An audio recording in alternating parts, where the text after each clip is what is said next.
respected guests on the dais, and my friends. First of all, I must apologize for speaking in English because unfortunately I don't understand Malayalam. I can understand a little bit, but I can't speak in Malayalam. So my sincere apologies for that. I was very deeply moved after seeing the activities and hearing about what SSF has been doing in the past few years. This morning I visited a place, just the site next door, where the young students were engaged in various activities of guidance for their career and their life. I think it's one of the most important activities and must be continued. Also, the kind of program that you have in the last few days, having literature also part of it, speaks a lot about the intention and the vision of this group. But literature is such an integral part of our consciousness that it must be addressed, it must be read, it must be appreciated by each and everyone, irrespective of age and gender. I was asked to speak on society in literature. At the outset, this may look a very simple subject, but the relationship between society and literature is very complex.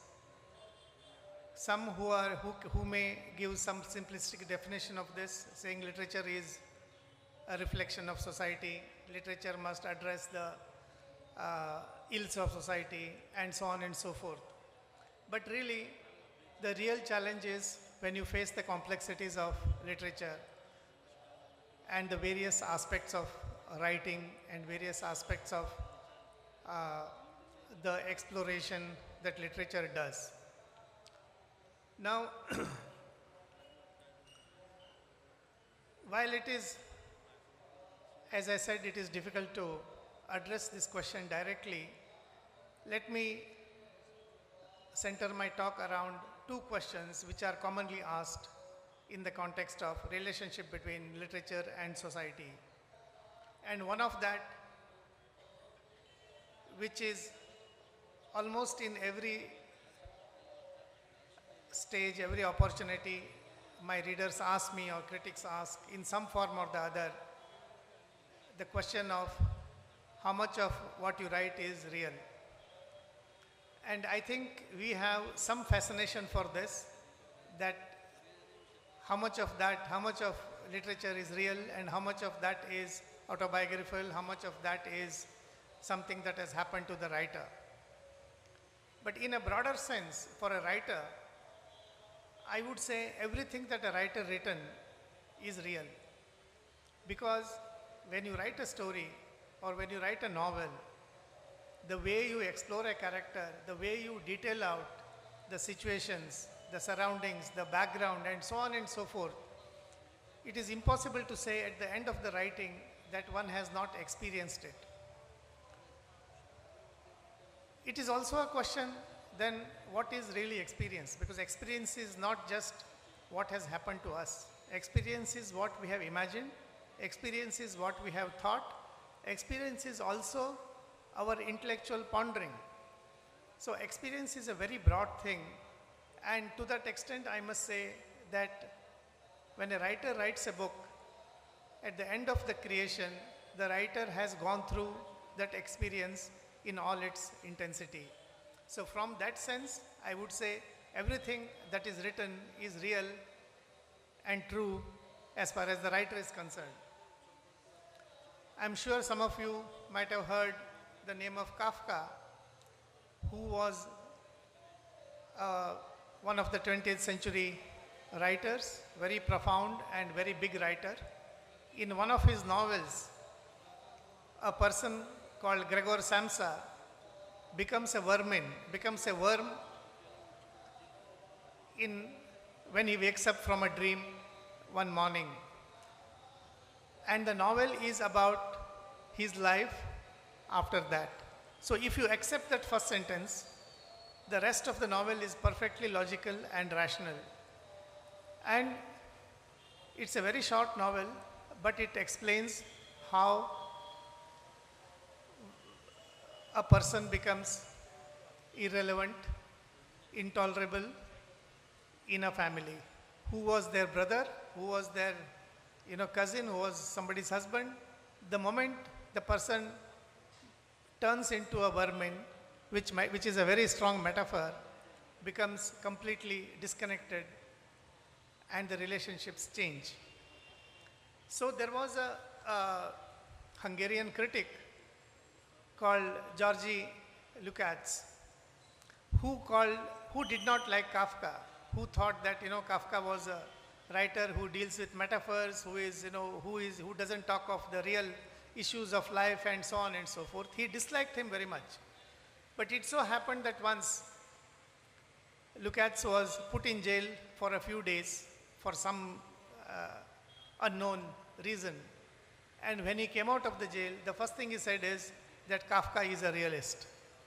So it's really the writer's imagination and the creation through metaphor which makes that experience happen and real.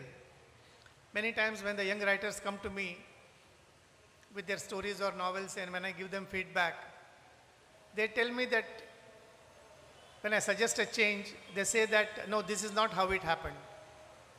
So it's actually a writer who is bound by reality, a writer who cannot extricate herself or himself from reality is a very limited writer, I would say. Because writing is not just about what has happened, but also a lot of it is the imagination of the writer. When I say imagination, it means how one explores different aspects of a character. So what does it really mean? It means that literature is not just about life, but it gives you access to something that we otherwise don't have access to. For example, if one of you write, I will have access to your life, I will have access to your values, I will have access to your pains and joy. And that is possible only through literature. And it is true for every literature in this country and the world. Something written by an Assamese, something written by a Kashmiri, something written by somebody in Punjab, something written by someone in Bangladesh, something written in Kolkata. Each one of this is so important because it gives us a glimpse of their life. It gives us an insight into their worldview. It gives us insight into their day-to-day routines, its joys, and most importantly, it connects us with them. It makes us more human. It makes us realize that there is another world, and it makes us part of that world. And from that perspective, I think it's absolutely important that all of us, in some way or the other, appreciate literature, connect with it in our own ways, however little it may be. The other question that often comes up in discussions is what is the relationship between politics and literature? And I would say that writing is political. Every writing is political because it may not, even if you write a story of a family, it may not just confine to a family because family is nothing but a subset of a society and it reflects a lot of values and constraints a society has imposed on a family. So anything and everything that is written as literature, whether it is fiction, poetry, novel, the very moment you write something, it is political, it becomes political. But please don't mistake me that when I say political, it's not about party politics, it's about politics in a larger sense. Politics of the world, politics of life, and so on and so forth. So also there is something which is which comes to my mind is the stories when I talked about politics. I have, as you might have just noticed that while introducing me, they mentioned about a writing program in Iowa in the United States. So I was part of that international writing program, and I had a writer from Palestine. So he was telling me that no love story can be written in Palestine without the mention of a security guard. Because it says if two people have to meet, they have to somehow go past a security gate. And I'm sure this situation he described was 10 years ago, but now I'm sure the descriptions and the metaphors would be more ghastly and terrible. Also, there is, in the same workshop, I had a friend from Iraq who had written a story which really touched me, and I translated it into Kannada. And the story goes like this. A person gets up and makes a phone call one morning, and it goes to a wrong number. And then he thinks there is something wrong, so he makes another call. It also goes to the wrong number. He starts getting calls which were not meant for him. So he soon realizes that in the entire country, if you dial a number, it goes to some other number. The entire network of telephones have gone haywire, and you dial a number, it goes to someone else. Just imagine the chaos, and all, but the people start talking to each other. The whole metaphor of not being able to connect was depicted in that short story, and I found that it was a very powerful metaphor of what was happening in Iraq at that point in time and how it was represented in literature. There's another thing which the same writer made a short film on, and it was a 1-minute film. The film was, it is nothing but a boy who had both legs intact, in good condition, but was practicing walking with crutches. That's all the film said. The film said, it did not say anything. It was just a 1-minute clip. And it is so tragic because I asked him, he says, the entire country, at least certain part of the country, were filled with landmines, and people were living in fear that any time they might lose a limb, and that is what that fear and anxiety and insecurity was depicted in that film. So look at the power with which these two pictures, these two descriptions depict the political situation without saying anything directly. So that, I think, is really the power of literature in all times. In fact, not just today, but in all times that we have seen. And I feel it is particularly more important today to appreciate and have access to literature, access to writing of any kind, writing of, I'm not saying you must read a specific kind of literature, but something that is human, that is something that appreciates life, that is something that appreciates bonding between human beings, is so important that it is probably the only hope that we have going forward, because we see so many wars, so many conflicts all over the world, and people have their own prejudices, their own understanding of what the other is. And if one thing that literature can do most powerfully, it is to make the other, make us understand the other and try to erase the boundary between us and the other. It is irrespective of, I'm saying this, it happens irrespective of religion, irrespective of caste, irrespective of the country and all the borders that we speak about. Again, before I conclude, I must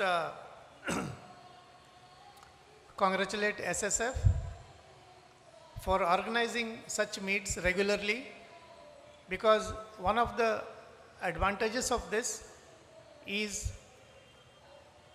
the emphasis on brotherhood, the emphasis on feeling part of a community, the emphasis on how you connect with the world around you and how you make the advancements in technology and other fields as part of your life.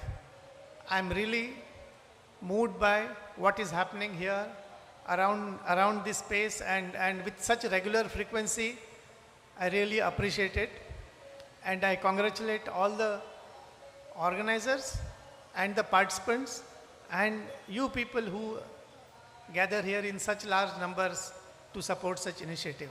Thank you very much and my best wishes.